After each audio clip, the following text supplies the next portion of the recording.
Hey everyone, good morning. Charlie here. Welcome to another episode of One Cuppa. Can you believe this is the 16th episode? I didn't think I've been doing these that long, but I guess that means just about four months if we do these once a week. Anyway, just leaving the 7-Eleven. Very early morning for me today. Comparatively anyway. Today is Sunday, which is when most of you will see this. Anyway, sorry, I'm particularly rambly because I'm super tired, but this morning at my school, I have a special event which I'm really looking forward to, and I've been sort of really busting my ass to make sure we're ready for. Basically what we're doing is we're getting the kids together, and we're doing a kind of like a tea party / picnic under the stars type of thing, whereby we're going to bring the kids in, start off with some easy conversation over like some English style, Western style tea, kolcha, right, black tea. And I'm making cookie cake, which is really exciting. That's why I'm here so early in this area, because I've got to go and put all the ingredients together and bake the cakes. Really looking forward to it, because who doesn't love what is basically a giant chocolate chip cookie, right? So yeah, so we're going to start off with that, and then we're going to actually go through and learn about constellations and the animals and stuff like that. Just a couple of them that can be represented by stars up in the sky. The company actually gave me some cash to buy one of those like spherical star projectors that'll project the constellations up onto the ceiling. So it's gonna be a really good time. But I'm super stressed out about it, so we'll see how it goes, and that's something I'll talk about a little bit more in a minute. But this morning in Saba, as you can see, it's sort of covered in this shroud of fog, right? It's beautiful and a little creepy, and I want to show you the shrine here.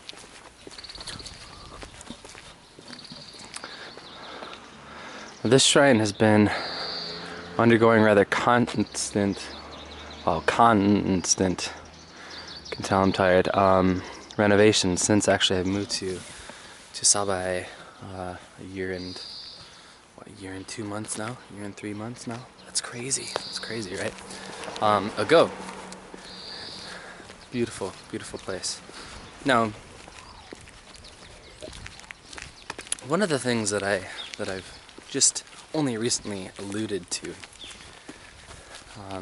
both on Twitter and a little bit here this morning so far, is that this event is taking a toll. And I don't know if you can see it, but I can see it when I look back on this video. I'll notice it again. Ohayou gozaimasu.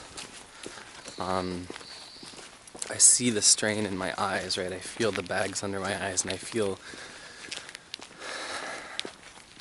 ragged.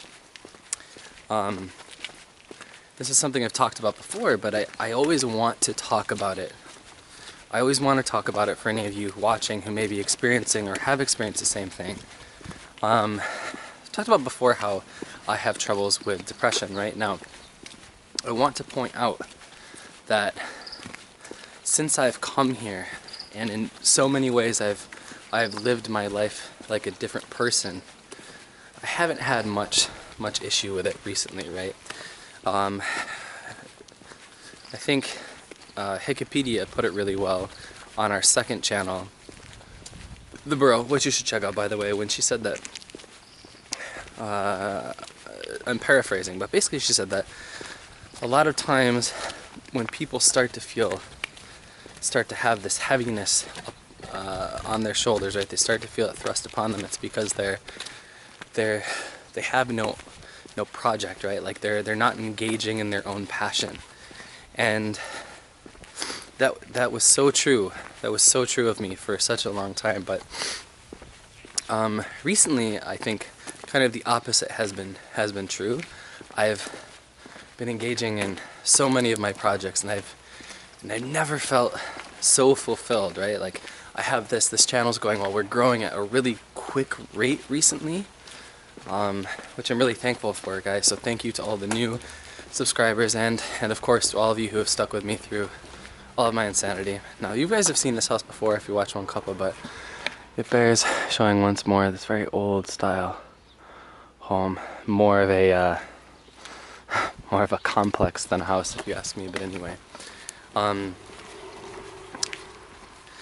yeah, and the online sort of newspaper that I talked about a little bit before will be launching the middle of March, and I'm really, really excited about all these things, right?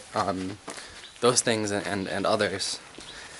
But my father always warned of. Here again is another shot of that house. Beautiful, beautiful, beautiful, beautiful. My father always warned about burning the candle at both ends, and luckily or otherwise, this never really applied to me for the first however long of my life. It applied to my older brother, who even now is just, I don't know where he finds the time or energy. But anyway, coupled with my own sort of ambitions, let's go this way, have been those that I've been trying to forward for our school, right? Which of course are in line with mine. I want to make the school a place that kids want to come to. I want to give them more than just a lesson they have to go to every week, right? Which at the end of the day, it's a lesson, right? The kids aren't always like, oh yeah, let's go and learn, right? Of course, I would argue if you're doing your job as well as you can, a lot of the times they do want to come and learn. But topic for maybe a shorter video. But as I've said, burning the candle at both ends is not a good idea. Look at this bamboo forest, shrouded in mist, and some kind of flower, I don't know what, blooming on this large, what appears to be a bush. Kitanocho Community Center. Now, yeah, it's not a good idea, right? It's not a good idea to burn the candle on both ends, because guess what? Eventually then it's gone completely, which I guess is the idea of the saying. Now, yeah, I've thrown myself completely into this project, trying to plan things out, and part of it is that, another something I've alluded to is that my coworkers kind of screwed up and told parents that something was going to be involved in this project that wasn't originally, which meant I had to scrap a lot of my work. Oh, that's a cute little dog. Hello, cute little dog. I had to scrap a lot of my original plans, and within a week completely rewrite the lesson plans, completely redo the materials, and it was just, yeah. So anyway, this long-winded way to say that I feel the beginnings of that unfortunate thing that I've dealt with for a very large part of my life coming, right? And for those of you who haven't experienced it before, basically, at least to me, it starts out this little, I don't know, it feels like these little thin fingers, right, that start out tickling the corners of my eyes in this way that feels, I don't know, it tickles, it kind of, I don't know, it kind of burns, it makes me feel sleepy and awake at the same time, and slowly but surely it moves down into the pit of my stomach, where it blooms into this constant feeling of not wanting to do anything, not wanting to get up, not wanting to get dressed, right? And so I know that is attempting to make itself, to assert itself again, right? So luckily the timing this time around is quite good, as much as it can be for anything like that.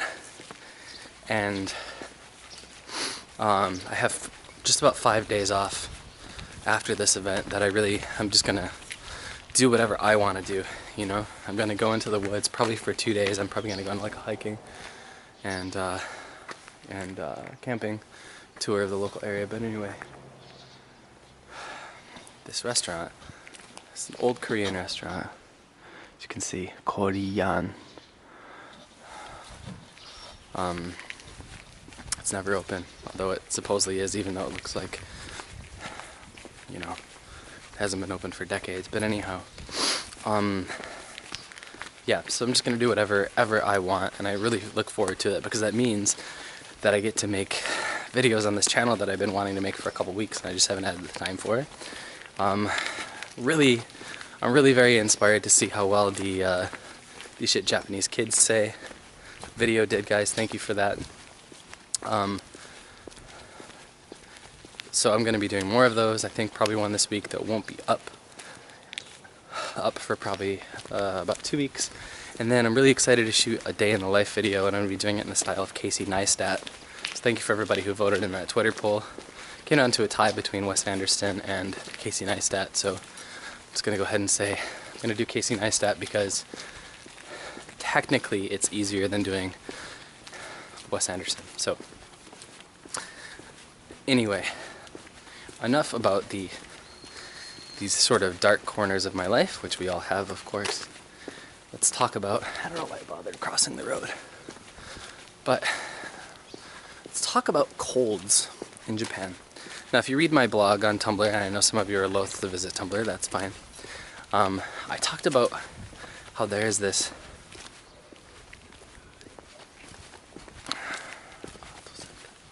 auto center here.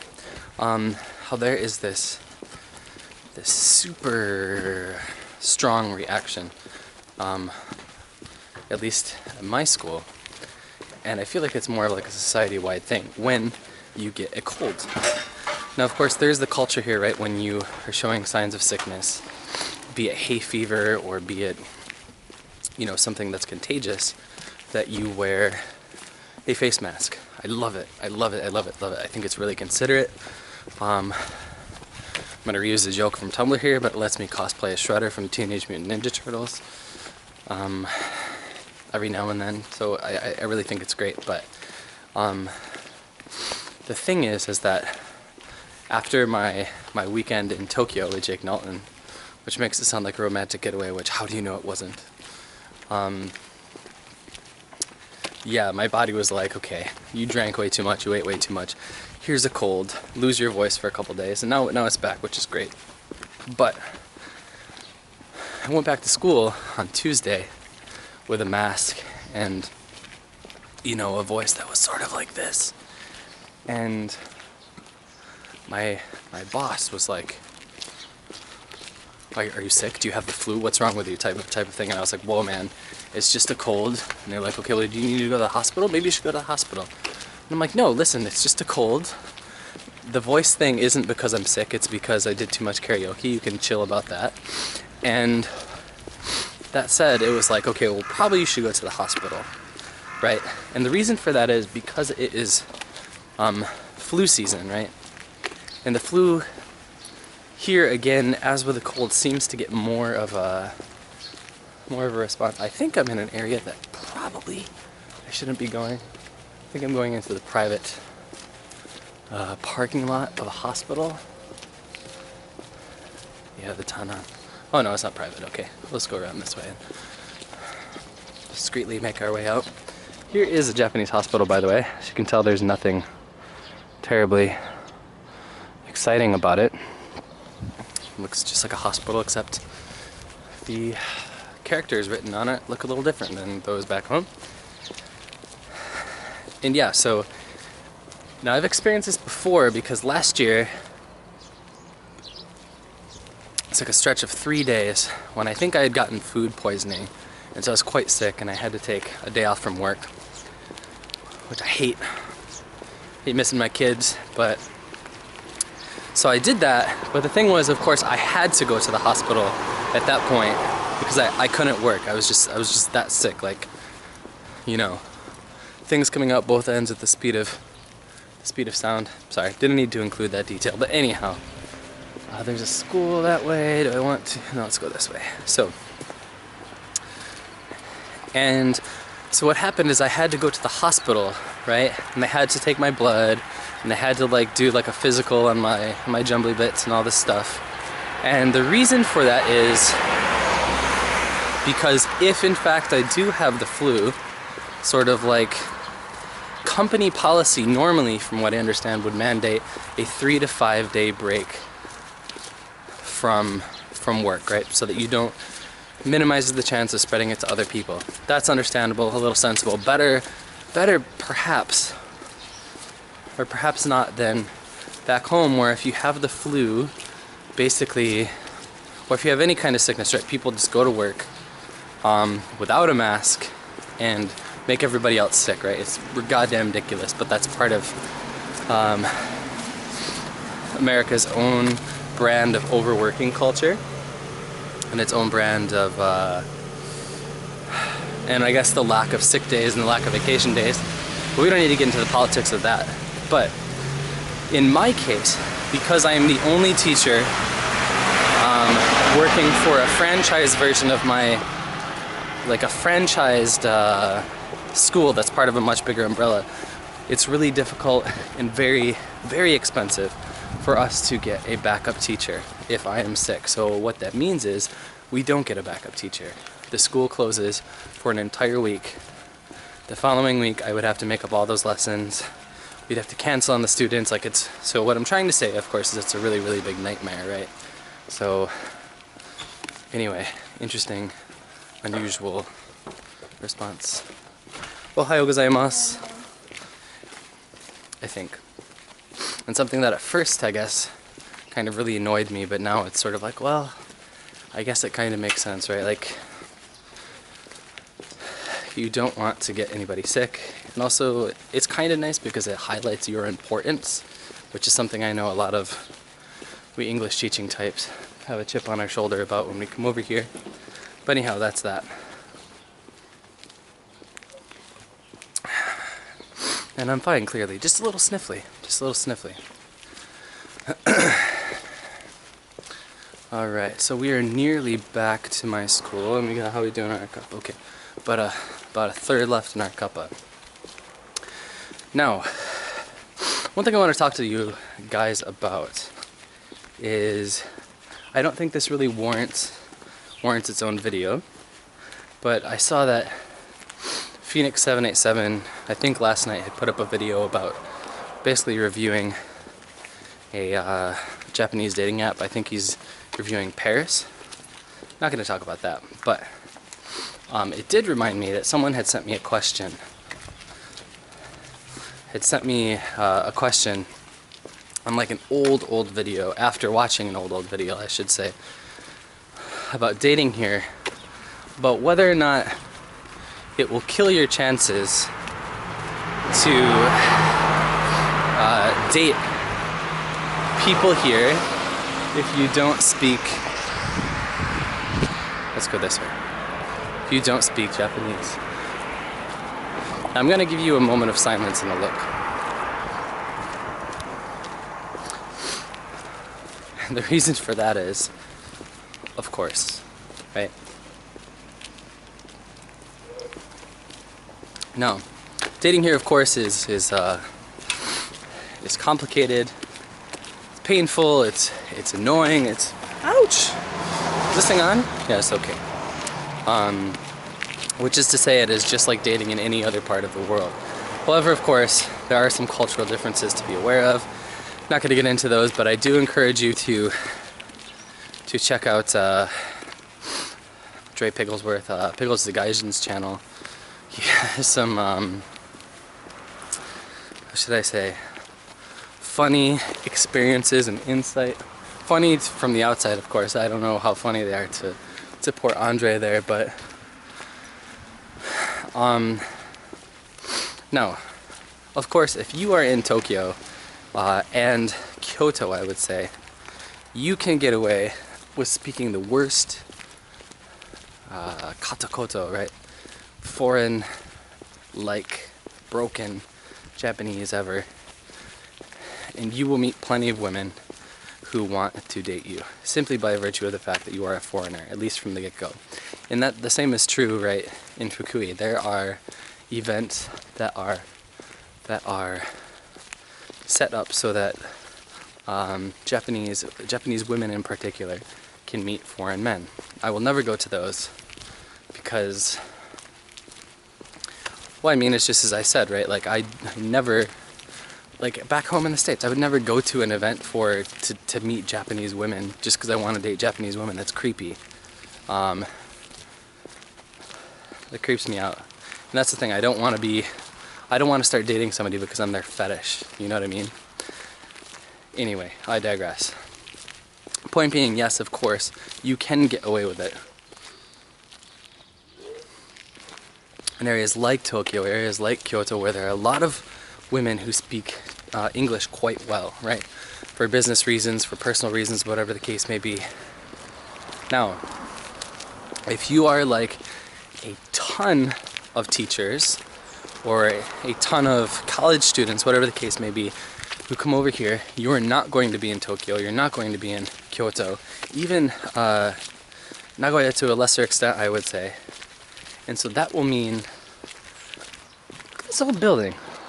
I wonder what this is. There's no signage on it, however.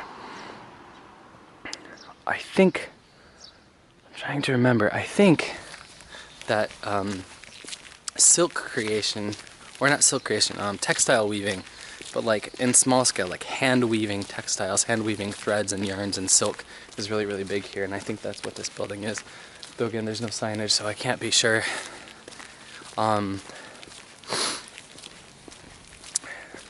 Right, so if you're out in this area, and this is something I had a problem with early on,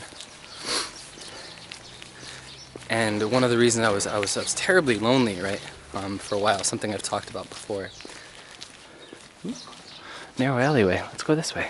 I like narrow alleyways.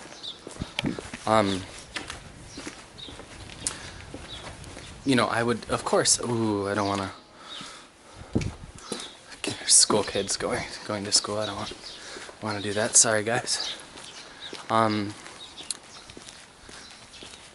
Yeah, of course. You know, I would go to bars, and I would meet women who were interested in talking to me, like, you know, for whatever reason. Maybe they thought I was grotesque enough to be interesting. I don't know. I don't believe that, by the way. I'm too vain. Just to point that out. You know, but it would get to a point where we got past the, you know, the tell me a little bit about yourself, where are you from, what's your job, where I couldn't say anything else, and it was just like, right, okay, well, enjoy your drink, I'll see you later, type of thing. Even if that didn't literally happen, that was the feeling, right? The conversation hit a point, and it was like, oh, well, this suddenly went from a conversation where maybe you were interested in getting to know me and having at least a friendship. How do I say at least a friendship? Friendships are awesome and important and underrated. Men and women, value your friendships between each other. It doesn't have to all be about, you know, putting the key in the lock. Strange metaphor. But, so, it's a very long-winded way of saying that, yes, of course, you should make an effort, particularly if you are in a place like where I'm living, to learn Japanese, if you want to have any sort of romantic relationship. Simply because, unless you're going to be doing things which require very little verbal cues, right? If you catch my drift, that's all you plan to be doing, then go for it. Waste your time, I don't care, but, sorry, cynical, but otherwise, make an effort. Improve your life. Make lasting connection. Alright, now last thing I want to talk about. What's just better at making natural segues? Like segueing from that previous topic about dating into what I'm talking about now. Also the word segue. Really love that word. Interesting spelling, I think. I'm so tired, I'm as to be crazy, right? As you may have noticed multiple times on this vlog, particularly this episode of One Cuppa, right, I've changed course 2 or 3 times because I wanted to avoid a school.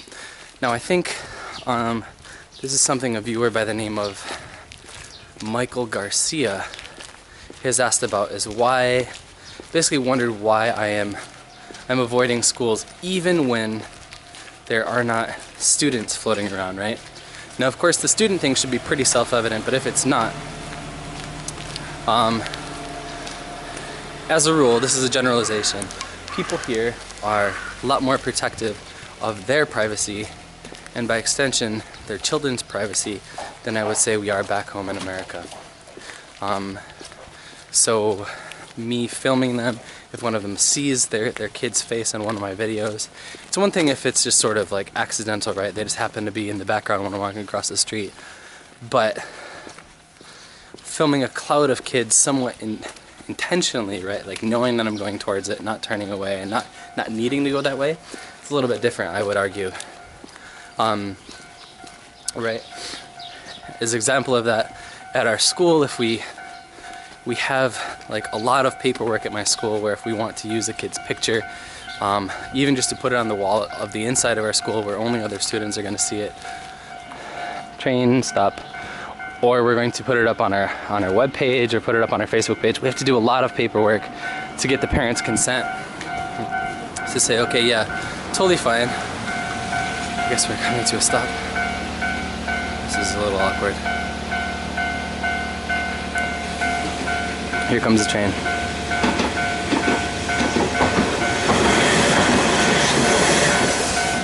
Bound for Tawaramachi in Fukui City. And you have to do a lot of paperwork, but so that, of course, people don't seem to have much of a problem with that idea, right? Like wanting to protect your kids. Now, that said, it seems like maybe you guys aren't, or not all of you, of course, but some of you are confused as to why I feel that same sort of hesitance about filming just even near a school or filming a school when class isn't in session, there's no kids there, and it comes down to there's not a distinction between, alright, you know, when my kids are there and when my kids aren't there. It's just, that's where you send your kids and you expect them to be safe and you expect their privacy to be defended there. And I think Victor has talked about this before, give me a break man, give me a flake man. And Hiko, I think, in one of their 2.5 Oyashi live streams, is that basically, and Chillin' and Kansai, and Kanto Kitsune, basically to say that a lot of people have talked about how it's a bad idea to film schools because people get pissed off, right? They see, why are you filming my kid's school, right? There's a creepiness factor to it for some people. So anyway, that's all I'll say. That's why I avoid schools. Generally speaking, it's a good idea to how should I say? Be aware of these type of issues, be aware of your surroundings so that you can avoid the issues, right? Like the last thing I want is some parent coming to my school and saying, Charlie, your teacher is filming my kid's school and putting it on YouTube. Because then guess what happens? That causes an issue. Here's a snack bar, by the way. A couple of snack and karaoke bars, which are basically just places you can go to flirt with middle-aged women for money, which creeps me out. Right, those parents will go to my school. That gets back to my boss. That causes problems for our reputation, causes problems for me, and guess what? Eventually, push comes to shove, I choose between a job or continuing to do YouTube. And just as a matter of survivability, practicality, all those things, just a matter of priorities, the thing that puts food on my table has to win out, right? So anyway, we're at my school now, and just about one golf left here. As an aside, maybe that sounded a little callous. I love YouTube.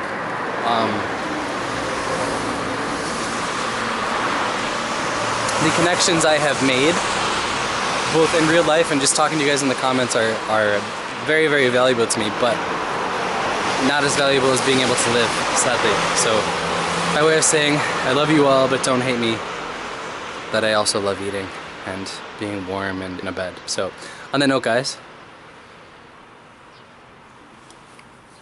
thank you as always for watching this episode of One Cuppa. See you very soon indeed. Cheers.